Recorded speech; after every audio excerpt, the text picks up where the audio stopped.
তোমার প্রশ্ন হচ্ছে যে এখানে n এর মান কত। ক্লিয়ার? তার মানে 102 এই সংখ্যাটা আসলে কোন সংখ্যা পদ্ধতির অন্তর্ভুক্ত। চলো এই মানটা আমরা বের করি।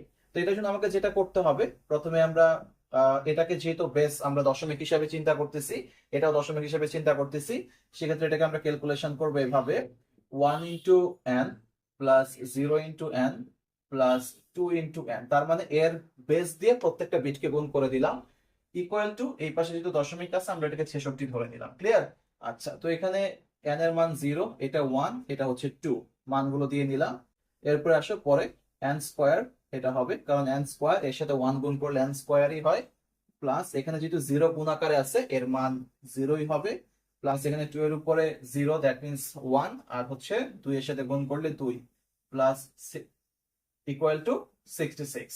ওকে, এরপর আসো এখানে n square equal to 66 plus 2টা এই পাশে গিয়ে -2 হয়ে যাবে, দেন n স্কোয়ার ইকুয়াল টু 64, और n স্কোয়ার ইকুয়াল টু আমরা এটাকে 8 স্কোয়ার লিখতে পারি, और n ইকুয়াল টু 8। সুতরাং এখানে n এর মান হচ্ছে 8, আমরা কি বলতে পারি?